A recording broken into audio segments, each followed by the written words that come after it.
Hello everyone, Storm 11 here. Today we'll be talking about for the potential for some severe weather to be going across parts of northeastern Nebraska, southeast South Dakota, southern Minnesota, maybe a good chunk of Iowa and into parts of western Wisconsin as well. That might even move on into parts of the Great Lakes and maybe back as far west as the Ozarks for Thursday, and maybe continue on later on from there.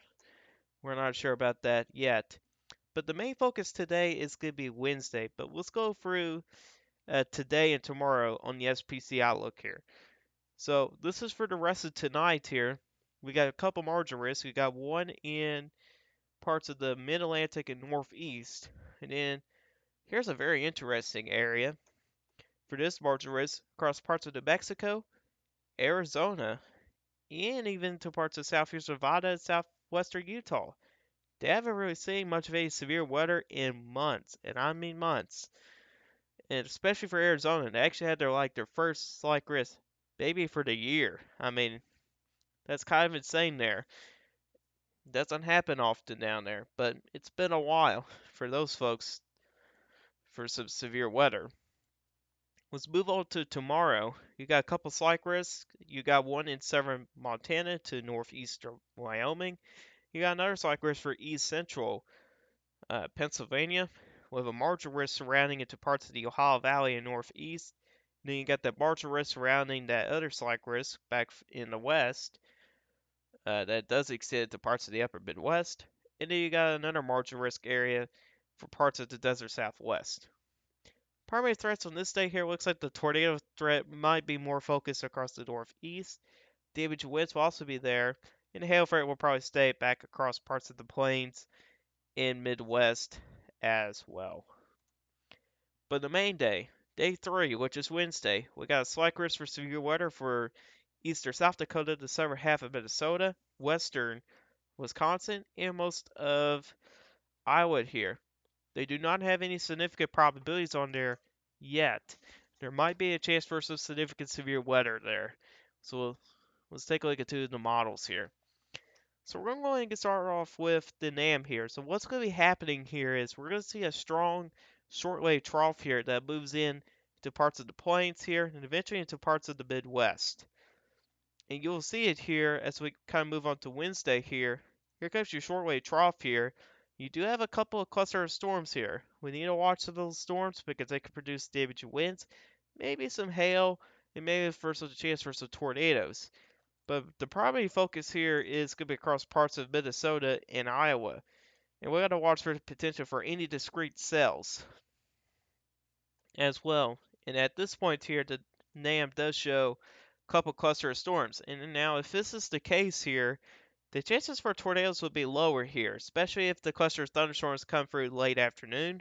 And if any storms does not develop out ahead of these clusters, yeah, pretty much overall, the tornado threat will be staying on the lower end side, and the same way for the large hail. But the damage and wind threat will still be there as well. It does show some isolate, scattered thunderstorms behind a couple of these clusters as well. May need to watch for those as well. And eventually, by Thursday, your severe weather risk may shift further to the southeast across parts of Michigan, Indiana, Illinois, maybe about as far west as eastern Missouri there, and maybe into parts of northwestern Ohio. But the severe weather risk will be much lower on this day. To keep in mind of that, and we'll see on later runs if that does continue across parts of the Ohio Valley and maybe even back across parts of the Ozarks. We'll see about that as well.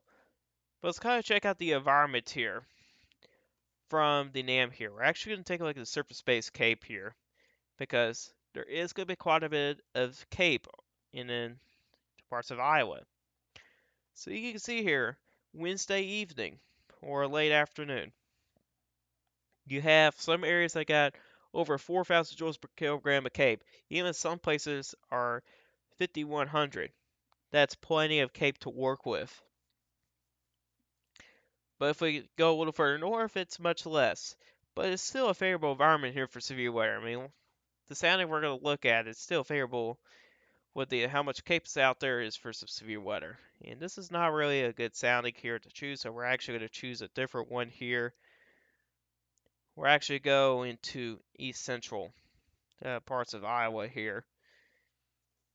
And here you go here. And as you can see here, this is a pretty decent environment here. It seems like models have backed off a little bit on the significant severe weather setup. In some of the earlier runs here, it showed a much larger hodograph here and a little bit more wind shear. In the recent run of the NAM, doesn't really show that anymore. But it could be one of those fall runs where it's been consistent for a significant severe weather setup, and then next run it kind of goes down, but the next run after that may go back significant. Could be one of those type of runs, but we'll see in the next few runs to see if the trends will continue. But anyways, let's kind of go with this in a little bit depth here of this sound here. You can see here there is a decent amount of upper level wind support here. You got decent winds really from the low level jet area, low level jet area up to 500 millibars. So that'll be good for some lift for some of those storms. And you also do have some wind direction with height for the surface up to 850 millibars. So that'll be favorable for some tornadoes. You do have some wind shear to work with as well. Plenty of cape, of course. And you do have a little bit of an elevated mix layer going on here at probably about 700 millibars, so that would be favorable. Maybe the potential for some hail as well.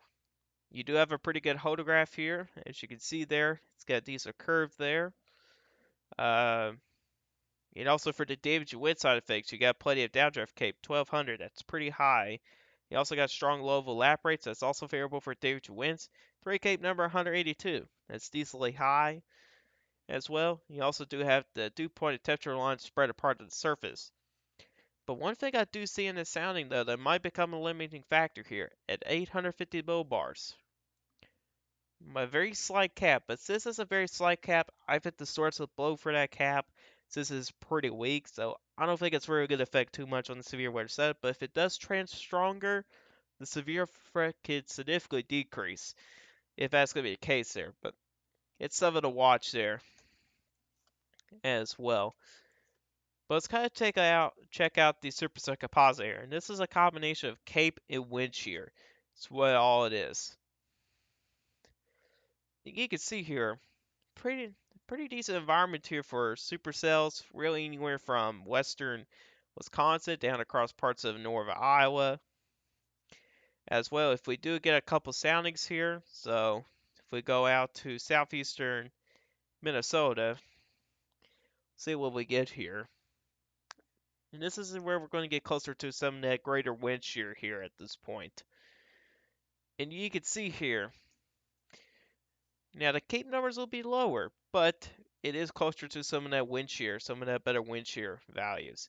And you can see here towards the surface, up to the level of the jet area, there's quite a bit of wind direction of height.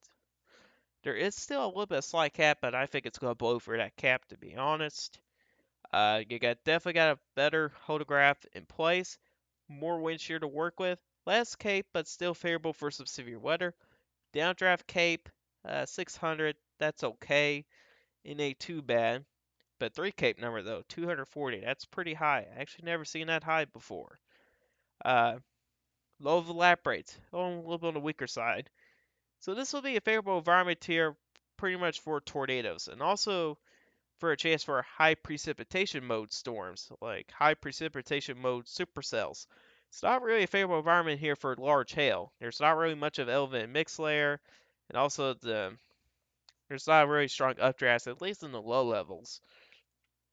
Here you do have some strong winds up here, so that might affect for some of those strong updrafts when they get there, and then bam, get blasted by westerly winds here with some of those updrafts there. So updrafts will probably have a hard time when they kind of get to some of these stronger winds up here. But anyways, precipitable water numbers a little over 2 inches. So if this is going to be the case here, if a supercell does form in this environment here, it's going to be high precipitation mode. Uh, Not really showing a threat for hail or anything like that, but the precipitable water numbers are high. So if a supercell does form in this area here, the rainfall rates will be pretty high. But if the supercell does develop here again, it's also got potential to produce maybe a couple tornadoes, maybe a low wind chance for a significant one. That's a little bit high, or probably stretching there a little bit, going a little bit out there. But I think that there's a low wind chance here that there could be a significant tornado, especially given the fact that there's quite a bit of wind direction of height there. Even that one wind bar goes way out there, so there might be that potential, but we'll see what happens here. It really depends on your storm mode because there may not actually be any supercells out here. It may get blasted with a cluster of storms. That could happen there as well. But let's look into a different model here. Let's actually check out the high-res NAM here. Now this is kind of becoming my concern here for the setup already. Check this out here. So we're kind of getting into the afternoon hours here. So this is where the environment really starts to get its act together, getting all these cape numbers go up, becoming more favorable. But look at this. Look at all this convection that's out here. Showers, some scattered thunderstorms. If that's the case here, the atmosphere won't be as unstable than what some of the models do show. It does show a decent cluster of storms a little further north. Now, I do warn you guys that the hurricane NAM's not been doing so well with the convection or with the thunderstorm activity, so I'll take this as a grain of salt. But if this is correct, which probably won't be, uh, this could lead to a not as bad of a severe weather setup than what could be.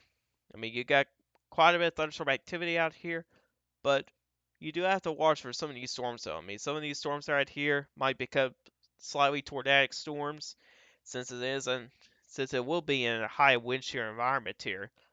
But it also does show a pretty good cluster of thunderstorms forming in southeastern South Dakota here. And that might actually become a nasty uh, little mesoscale convective system there. And then you can see there when we get into the evening hours, you do have maybe even a chance for a couple of supercells such as southern Wisconsin. Possibly. Then you got cluster storms here, and another little cluster here. And this is more in a way of a damage wind threat than anything else, pretty much. But there'll still be a low end tornado threat, and even for some of these cluster storms, at least early on, there could be a large hail threat. But overall, this will be more of the widespread damage wind problem here. But I'll take this as a grain of salt for now from the high-res NAM. But we'll still check out the environment here. And again, this is the surface of composite numbers. And you can see here, there's pretty high numbers out there. Let's kind of check out some of these areas in here. We're not going to pay attention too much to some of these highest numbers there. We actually got to go to some places where it's kind of like everywhere else, like a 17, which is still decently high here. And as we kind of check this out here, shows a better setup than what the NAM has. It's more like the hodograph wise. It shows a much better hodograph out here.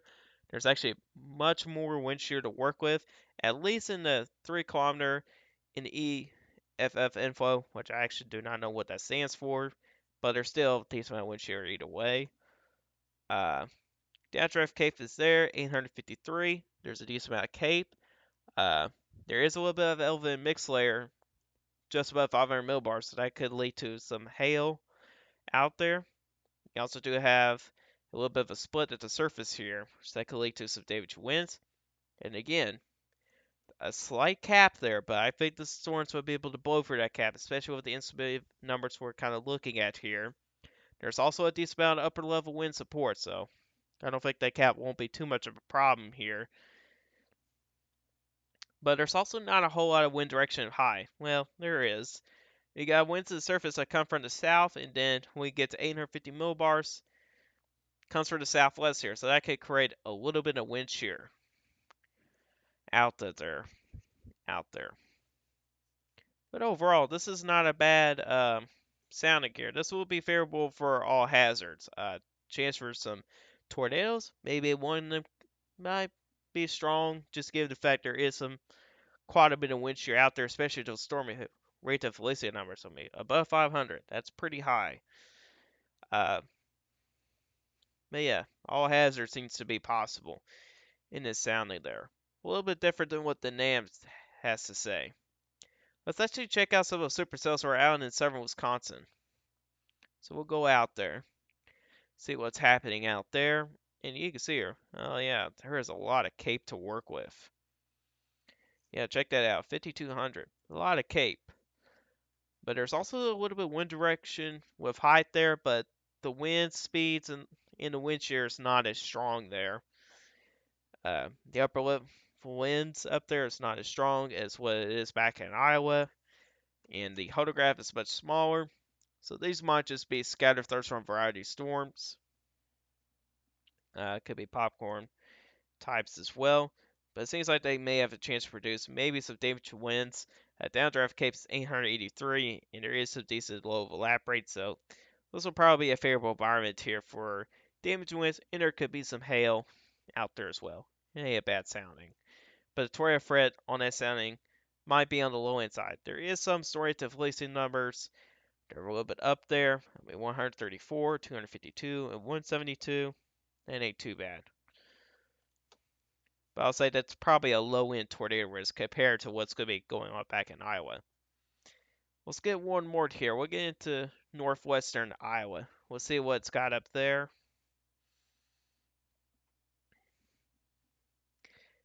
If it can load for me. Which I don't think it's going to load for me, so we'll kind of skip on that. But either way, from the harvest dam, it does show a pretty decent severe weather setup. It's just got really it just really depends on the storm mode. There might be a whole lot of wind shear out there and cape and all that other stuff, but it really just depends on the storm mode. If we can get a discrete cell that develops out here, those will be the ones to watch. Those discrete cells that form in that environment has the potential to produce all hazards.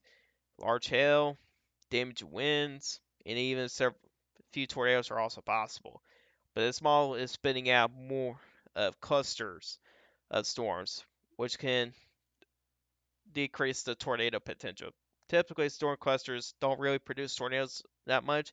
They do sometimes, but they don't do most of the time. Usually, they just mainly produce damage winds most of the time, but sometimes they can produce QLCS tornadoes.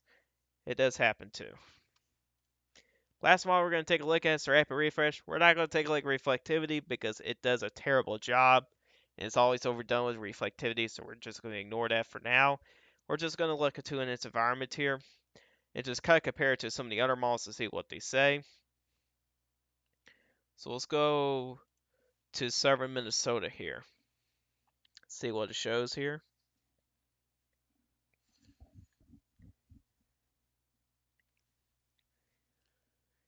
If it's going to load. Alright, there we go.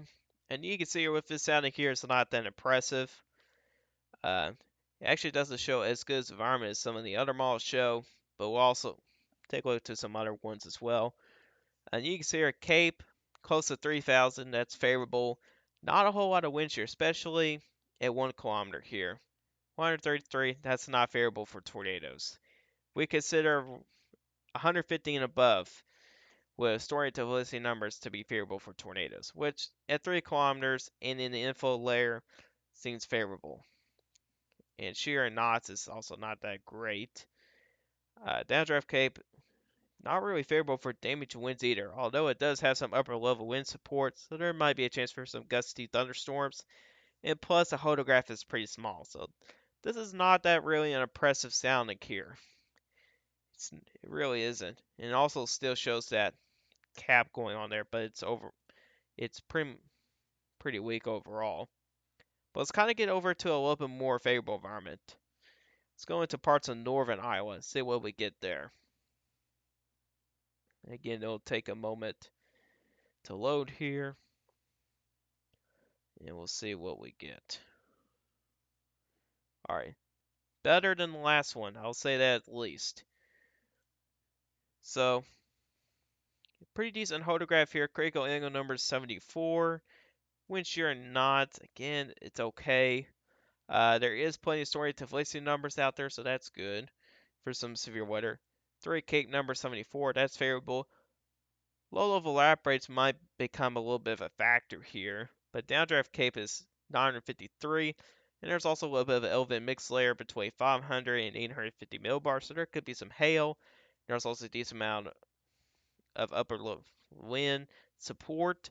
And you also do have some wind direction with height going on as well between the surface and at 700 millibars. So this is not a bad sounding overall. This would be favorable for probably some hail, damaged winds, and maybe a few tornadoes. Not really a significant variety of tornadoes looking at the sounding here, although it does have some pretty decent relative listening numbers, but the photograph is not that big, so I don't think this will be that favorable environment here for significant tornadoes. But either way, despite if the differences with the models here, there's going to be severe weather. No doubt about it. And I think what all these have in common here is the damage wind threat. There is just some differences between the hail threat, especially the tornado threat here as well. And typically this time of year during the summer here, it's pretty difficult to predict severe weather. And the malls don't handle severe weather setups in the summertime that well. At least that's what it's been so far this year, especially the last couple ones. But again, either way, for parts of northern Iowa, let me actually get a different color here. Let's get blue. So this area here, I'm going to circle in blue here. These will be the areas that we need to monitor here for the potential for some severe weather. So that's for southeastern South Dakota, northeastern Nebraska, northern Iowa, southern Minnesota, southwestern Wisconsin, maybe into parts of far northwestern Illinois, possibly. But I think the general area here to watch here will be southern Minnesota and northern Iowa. Those will be the areas to watch for now. I'll definitely give you guys another update if anything, if there is any major changes in the forecast. But anyways, guys, this is all for you guys today. Hope you guys enjoyed this video. If you guys liked this video, hit that like button. If you're ready to like my channel, hit that subscribe button. Hit the bell notification so you never miss an upload. If you guys have questions about this, put in the comment section down below. I'll answer you guys questions. And I'll see you guys in the next one. Goodbye.